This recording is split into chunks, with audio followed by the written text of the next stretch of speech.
नमस्कार साथियों, एक बार फिर से स्वागत है आप सभी का जीएस फाउंडेशन यूट्यूब चैनल पर। दोस्तों, इस चैनल पर आपको रोटेशन वाइज वीडियो उपलब्ध कराई जा रही है जो history, geography, polity, economics, science और सामान्य ज्ञान से संबंधित होती है।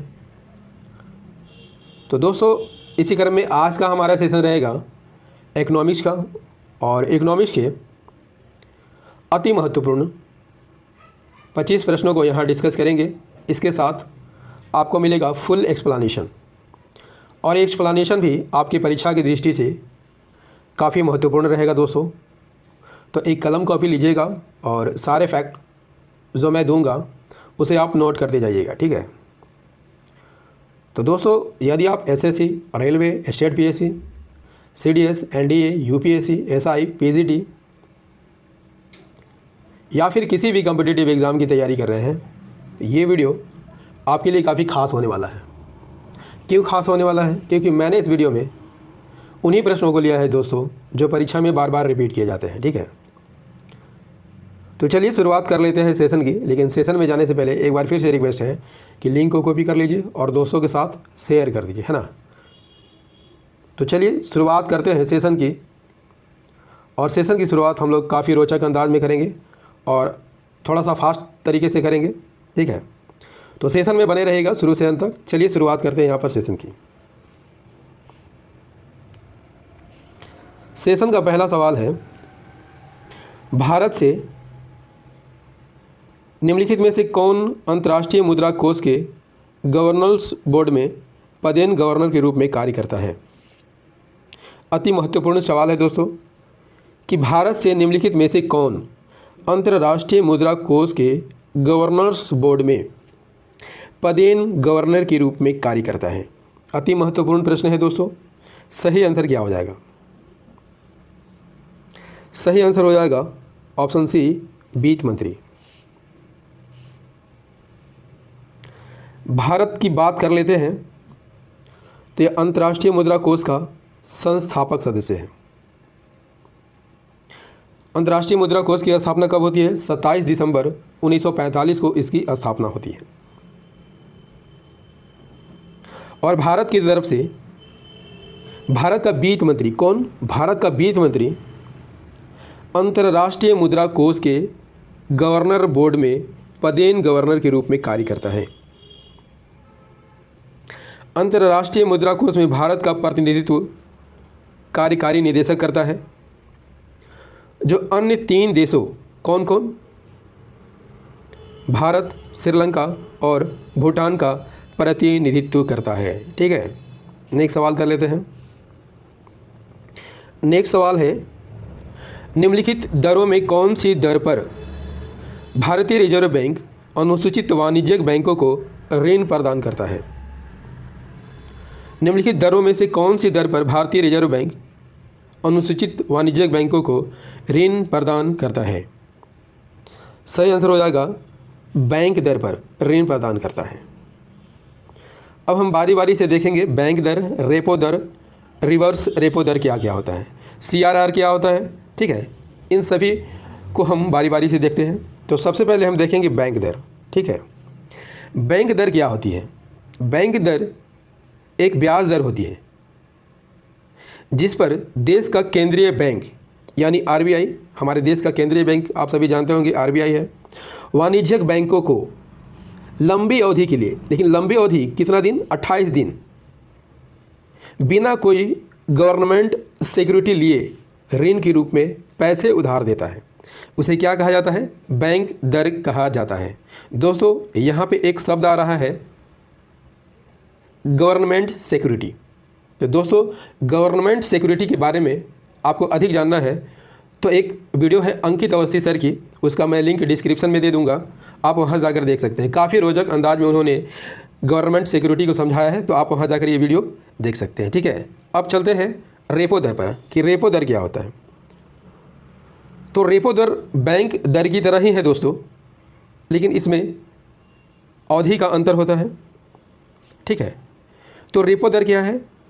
रेपो दर ब्याज की वह दर होती है दोस्तों जिस पर देश का केंद्रीय बैंक वाणिज्यिक बैंकों को कम अवधि के लिए गवर्नमेंट सिक्योरिटी लेकर, यहाँ पे आ रहा है गवर्नमेंट सिक्योरिटी लेकर ऋण के रूप में पैसे उधार देता है, उसे क्या कहा जाता है?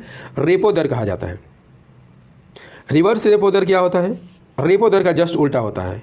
यह वह दर होता है जिस पर वाणिज्यिक बैंक आरबीआई में अपना जो धन अधिशेष बच जाता है उसमें जमा करते हैं, ठीक है, और उचित ब्याज दर पर अर्जित करते हैं, उचित ब्याज अर्जित करते हैं, ठीक है। यदि आपसे पूछ ले कि वर्तमान में रेपो रेट और रिवर्स रेपो रेट कितना है, तो रेपो रेट 5.9 है और रिवर्स रेपो रेट 3.35% है। आगे देखते हैं CRR क्या है। सभी बैंकों को अपनी कुल जमा राशि का, बैंक में जितनी धनराशि जमा होती है उस राशि का एक निश्चित राशि रिजर्व बैंक के पास जमा करना पड़ता है। इसी को हम कैश रेशियो रिजर्व यानी CRR कहते हैं, ठीक है। इसी तरह SLR क्या है? तो SLR का तात्पर्य है दोस्तों वैधानिक तरलता अनुपात यानी स्टैट्यूटरी लिक्विडिटी रेशियो। ये क्या होता है? बैंक में जमा वह राशि जिसे देश के सभी वाणिज्यिक बैंकों को अपने पास बनाए रखना होता है। किस रूप में बनाए रखना होता है? सोने, तरल नकदी या किसी प्रकार की प्रतिभूति के रूप में, ठीक है। देख लेते हैं अगला सवाल। तीसरा सवाल है हमारा, निम्नलिखित पर ध्यान दीजिए। पहला मुद्रा की छपाई, दूसरा पुराने नोटों का बदलना, तीसरा मुद्रा वितरण। इनमें से क्या मुद्रा वितरण के कार्य हैं? मुद्रा वितरण के क्या कार्य हैं? सही आंसर हो जाएगा दोस्तों ऑप्शन डी, ये सभी कार्य मुद्रा वितरण के अंतर्गत आते हैं। चेस्ट किसे कहा जाता है? पूरे देश में नोटों का वितरण किसके द्वारा किया जाता है? तो नामित शाखाओं द्वारा किया जाता है और इसे क्या कहा जाता है? मुद्रा चेस्ट कहा जाता है। इसके प्रमुख कार्य क्या क्या है? जनता की मुद्रा की आवश्यकताओं को पूरा करना, विनिमय सुविधा प्रदान करना, सरकार की भुगतान की आवश्यकता को पूरा करना, विकृत नोट को बदलना इत्यादि। चौथा सवाल क्या कहता है? राघवन समिति के आधार पर सरकार ने प्रतिस्पर्धा अधिनियम कब पारित किया था? राघवन समिति के आधार पर सरकार ने प्रतिस्पर्धा अधिनियम कब पारित किया? सही आंसर हो जाएगा 2003 में पारित किया था। किस लिए पारित किया था? अर्थव्यवस्था में निष्पक्ष प्रतिस्पर्धा के सृजन और सबको समान अवसर प्रदान करने के लिए। कब पारित किया गया था? 13 जनवरी 2003 को पारित किया। किस अधिनियम के द्वारा? प्रतिस्पर्धा अधिनियम 2002 के द्वारा। इसके उपरांत 14 अक्टूबर 2003 से केंद्र सरकार द्वारा भारतीय प्रतिस्पर्धा आयोग की स्थापना की गई, ठीक है। नेक्स्ट सवाल कर लेते हैं। पांचवा सवाल है MIBID का पूरा नाम क्या है? MIBID का पूरा नाम क्या है? MIBID का पूरा नाम क्या है? सही आंसर हो जाएगा option A, Mumbai interbank bid rate. MIBID का पूरा नाम है। MIBID का पूरा नाम मुंबई इंटरबैंक बिड रेट है, ठीक है। नेक्स्ट सवाल कर लेते हैं। नेक्स्ट सवाल है हैंग सेंग किस देश का शेयर बाजार है? हैंग सेंग किस देश का शेयर बाजार है? सही आंसर हो जाएगा हांगकांग का शेयर बाजार है। चीन के शेयर बाजार का क्या नाम है? Shanghai stock exchange. जापान का टोक्यो स्टॉक एक्सचेंज। इसकी स्थापना कब हुई थी? 1878 में हुई थी। दक्षिण कोरिया के स्टॉक एक्सचेंज का क्या नाम है? कोरिया एक्सचेंज, ठीक है। नेक्स्ट सवाल कर लेते हैं दोस्तों।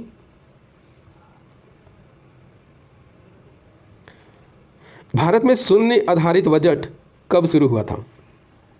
वेरी वेरी इंपॉर्टेंट सवाल। भारत में शून्य आधारित बजट कब शुरू हुआ था? सही आंसर हो जाएगा 1983 में शुरू हुआ था। शून्य आधारित बजट क्या है? तो शून्य आधारित बजट में शून्य को आधार माना जाता है और पिछले वर्ष के व्यय पर ध्यान नहीं दिया जाता है, यानी बजट को फिर से प्रारंभ किया जाता है। इसकी शुरुआत कब हुई थी? 1983 में इसकी शुरुआत हुई थथी। यदि आपसे पूछ ले दोस्तों कि विश्व में सबसे पहले किस देश में शून्य आधारित बजट की शुरुआत हुई थी? अमेरिका में हुई थी। कब हुई थी? 1962 में की गई थी। ठीक है, नेक्स्ट सवाल कर लेते हैं। 8वां सवाल है, राष्ट्रीय बौद्धिक संपदा प्रबंधन संस्थान भारत में कहाँ पर है? राष्ट्रीय बौद्धिक संपदा प्रबंधन संस्थान भारत में कहाँ पर है? सही आंसर हो जाएगा नागपुर में है। कहाँ पर है? नागपुर में है। इसका नाम क्या है? राजीव गांधी राष्ट्रीय बौद्धिक संपदा प्रबंधन। कहाँ है? नागपुर में है। इसकी स्थापना कब हुई थी? 21 जुलाई 2012 को की गई थी। इसका उद्घाटन किसने किया था? तत्कालीन केंद्रीय वाणिज्य उद्योग और कपड़ा मंत्री श्री आनंद शर्मा ने इसका उद्घाटन किया था। दोस्तों सेशन कैसा लग रहा है एक बार कमेंट करके ज़रूर बताइएगा। यदि सेशन पसंद आ रहा हो तो इसे लाइक ज़रूर कर दीजिएगा। नेक्स्ट सवाल,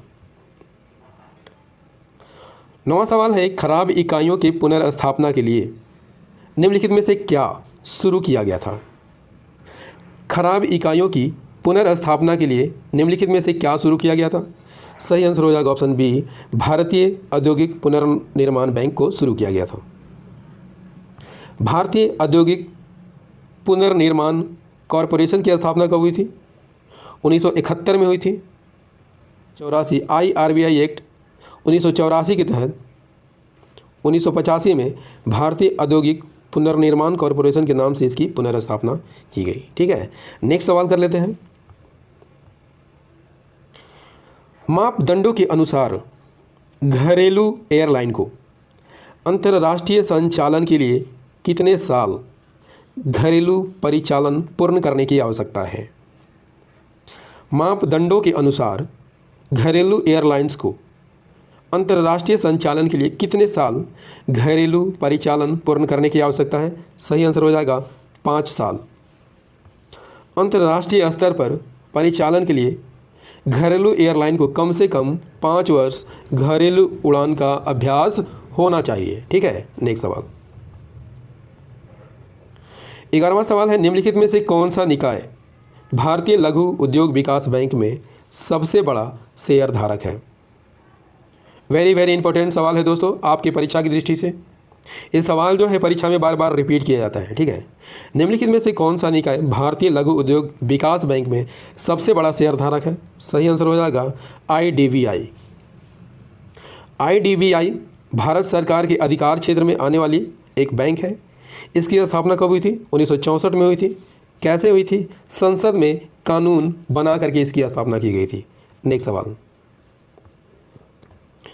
12वां सवाल है, निम्नलिखित में से स्थापना वर्ष के आधार पर इन बैंकों का सही क्रम क्या है? तो दोस्तों ऑप्शन को कभी ध्यान से देखना होगा, तभी आप इस प्रश्न का आंसर दे सकते हैं। ठीक है दोस्तों, यहाँ पर सही आंसर हो जाएगा ऑप्शन डी, RBI की स्थापना 1 अप्रैल 1935 को की गई थी। FCI की स्थापना 1948 में की गई थी। ICICI बैंक की स्थापना जनवरी 1955 में की गई थी। SBI की स्थापना कब की गई थी? जुलाई 1955 में की गई थी। UTI 1964 और अंतिम रूप में 1982 में नाबार्ड की स्थापना होती है। UTI का फुल फॉर्म क्या है? Unit trust of India. और नाबार्ड का फुल फॉर्म यदि आपसे पूछ ले, national bank for agriculture and rural development. ठीक है, आप यहाँ पर भी देख सकते हैं RBI 35, IFCI 48, ICICI जनवरी 1955, SBI 1 जुलाई 1955, UTI 1964 और नाबार्ड 1982। अगला सवाल, ऑयल इंडिया लिमिटेड की स्थापना कब हुई थी? ऑयल इंडिया लिमिटेड की स्थापना किस वर्ष हुई थी? सही आंसर हो जाएगा ऑप्शन सी 1959 में की गई थी। ऑयल इंडिया लिमिटेड की स्थापना 19 फरवरी 1959 को होती है। किस कंपनी के सहयोग से? वर्मा ऑयल कंपनी लिमिटेड के सहयोग से। दोस्तों सेशन कैसा लग रहा है एक बार कमेंट करके ज़रूर बताइएगा।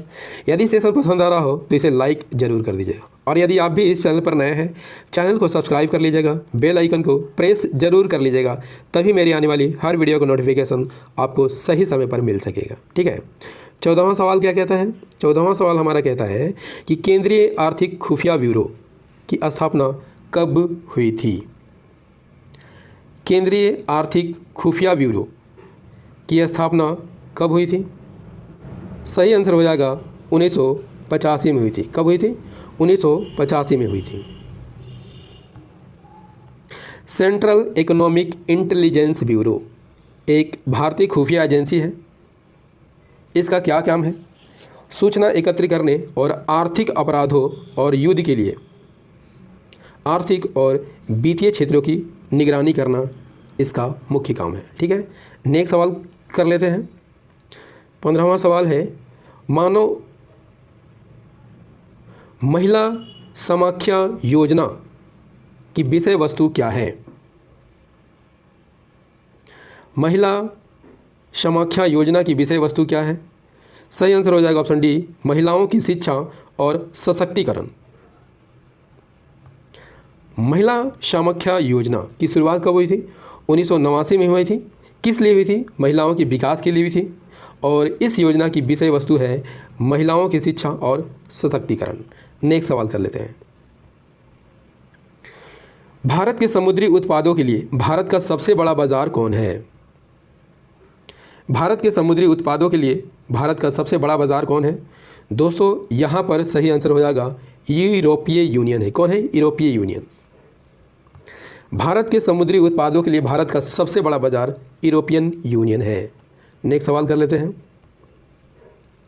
निम्नलिखित में से कौन सी जगह भारत के नोटों की छपाई की जगह नहीं है? ये भी प्रश्न परीक्षा में बार बार पूछा जाता है दोस्तों। निम्नलिखित में से कौन सी जगह भारत के नोटों की छपाई की जगह नहीं है? सही आंसर हो जाएगा झांसी। भारत में 4 मुद्रा नोट प्रिंटिंग प्रेस है। मैसूर कर्नाटक, सालवनी पश्चिम बंगाल, नासिक महाराष्ट्र और देवास मध्य प्रदेश। 18वां सवाल क्या कहता है? निम्नलिखित पर ध्यान दीजिए। पहला है थोक मूल्य सूचकांक, दूसरा उपभोक्ता मूल्य सूचकांक, तीसरा राष्ट्रीय आय विचलन। इनमें से मुद्रास्फीति किसके द्वारा मापी जाती है? सही आंसर हो जाएगा उपयुक्त सभी के द्वारा मुद्रास्फीति को मापा जाता है। मुद्रास्फीति के मापन कौन कौन है? थोक मूल्य सूचकांक, उपभोक्ता मूल्य सूचकांक, राष्ट्रीय आय विचलन। 19वां सवाल कहता है कि भारतीय प्रतिस्पर्धा आयोग की स्थापना कब की गई थी? सही आंसर हो जाएगा 2003 में की गई थी। भारतीय प्रतिस्पर्धा आयोग की स्थापना 14 अक्टूबर 2003 को की गई थी। प्रतिस्पर्धा एक्ट 2002 के तहत मुख्यालय नई दिल्ली में। शायद रिपीट हो गया क्वेश्चन दोस्तों। निम्नलिखित में से किसने 1979 की कृषि और ग्रामीण विकास के लिए संस्थागत ऋण की व्यवस्था की समीक्षा करने के लिए समिति की अध्यक्षता की थी और जिसने नाबार्ड की स्थापना का परामर्श दिया था? सही आंसर हो जाएगा बी श्रीनिवासन। राष्ट्रीय कृषि और ग्रामीण बैंक की स्थापना यदि आपसे पूछ ले किस कमेटी की सिफारिश पर की गई थी? बी श्रीनिवासन कमेटी की सिफारिश पर की गई थी। कब की गई थी? 12 जुलाई 1982 को की गई थी। इसका मुख्यालय कहाँ है? मुंबई में है। 21वां सवाल है, निम्नलिखित में से क्या विश्व बैंक का हिस्सा नहीं है? निम्नलिखित में से क्या विश्व बैंक का हिस्सा नहीं है? सही आंसर हो जाएगा ऑप्शन ए, एशियाई बैंक विकास बैंक विश्व बैंक का हिस्सा नहीं है। विश्व बैंक की बात कर लेते हैं तो इसकी स्थापना कब हुई थी? 1945 में हुई थी और यह संयुक्त राष्ट्र का एक निकाय है। मुख्यालय कहाँ है? वाशिंगटन डीसी में। डीसी का क्या अर्थ है? District of Columbia. इसके मुख्य रूप से 2 संस्थान हैं, अंतर्राष्ट्रीय पुनर्निर्माण और विकास बैंक और अंतर्राष्ट्रीय डेवलपमेंट बैंक। दोस्तों एशियाई विकास बैंक की बात कर लेते हैं तो इसकी स्थापना कब हुई थी? 1966 में होती है। मुख्यालय कहाँ है? मनीला में है। ठीक है, अगला सवाल कर लेते हैं। हमारा अगला सवाल क्या कह रहा है?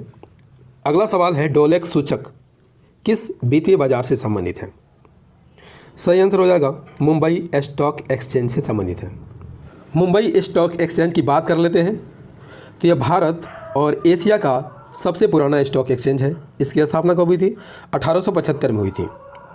मुंबई स्टॉक एक्सचेंज भारतीय शेयर बाजार के 2 प्रमुख स्टॉक एक्सचेंज में एक है। दूसरा स्टॉक एक्सचेंज कौन है? National stock exchange. यह भारत का सबसे बड़ा स्टॉक एक्सचेंज है। इसकी स्थापना कब हुई थी? 1991 में हुई थी। कारोबार के लिहाज से यह विश्व का तीसरा सबसे बड़ा स्टॉक एक्सचेंज है। इस फैक्ट को भी आप याद कर लीजिएगा। 23वां प्रश्न है, राष्ट्रीय आवास बैंक निम्नलिखित में से किसका 100% नियंत्रित उपक्रम है? राष्ट्रीय आवास बैंक निम्नलिखित में से किसका 100% नियंत्रित उपक्रम है? सही आंसर हो जाएगा आरबीआई का। राष्ट्रीय आवास बैंक की स्थापना कब हुई थी? 9 जुलाई 1988 को हुई थी। इसका उद्देश्य क्या है? हर किसी को आवास उपलब्ध कराना इसका मुख्य उद्देश्य है और यह 100% आरबीआई के नियंत्रण में कार्य करता है। 24वां सवाल है, विश्व आर्थिक आउटलुक रिपोर्ट कौन जारी करता है? अति महत्वपूर्ण सवाल है दोस्तों। इसका सही आंसर हो जाएगा IMF जारी करती है। IMF की बात कर लेते हैं तो अंतर्राष्ट्रीय मुद्रा कोष एक प्रमुख वित्तीय एजेंसी है। इसकी स्थापना कब हुई थी? 27 दिसंबर 1945 को हुई। इसकी स्थापना किस सम्मेलन की बात की गई थी? ब्रेटन वुड्स सम्मेलन की बात की गई थी। इसका मुख्यालय वाशिंगटन DC में है। सदस्य देशों की संख्या 190 है। उद्देश्य क्या है दोस्तों? वैश्विक मुद्रा सहयोग को बढ़ावा देना, वित्तीय स्थिरता को सुरक्षित रखना, अंतर्राष्ट्रीय व्यापार को सुविधाजनक बनाना, उच्च रोजगार और सतत आर्थिक विकास को बढ़ावा देना और विश्व भर में दरिद्रता को कम करना इसका प्रमुख उद्देश्य है। इस सेशन का अंतिम प्रश्न कर लेते हैं दोस्तों, स्पेन की मुद्रा का क्या नाम है? तो स्पेन की मुद्रा का नाम यूरो है। स्पेन की मुद्रा का क्या नाम है? यूरो है, जो 2002 में स्पेन की मुद्रा बनाई गई थी। इससे पहले स्पेन की मुद्रा क्या थी? पेसेटा थी, जो 1869 से 2002 तक स्पेन की मुद्रा रही थी। दोस्तों, इकोनॉमिक्स का ये सेशन आपको कैसा लगा कमेंट करके ज़रूर बताइएगा। यदि सेशन पसंद आया हो तो इसे लाइक कर दीजिएगा, दोस्तों के साथ शेयर कर दीजिएगा और यदि आप भी इस चैनल पर नए हैं चैनल को ज़रूर सब्सक्राइब कर लीजिएगा, ठीक है। और याद रखिएगा दोस्तों, इस चैनल पर आपको रोटेशन वाइज वीडियो उपलब्ध कराई जाती है जो history, geography, polity, economics, science और सामान्य ज्ञान से संबंधित होती है। और मेरी वीडियो रात को डेली 8 बजे आती है, तो इसे रोज़ देखना मत भूलिएगा। मिलते हैं अगले सेशन में साइंस के प्रश्नों के साथ। जय हिंद, धन्यवाद।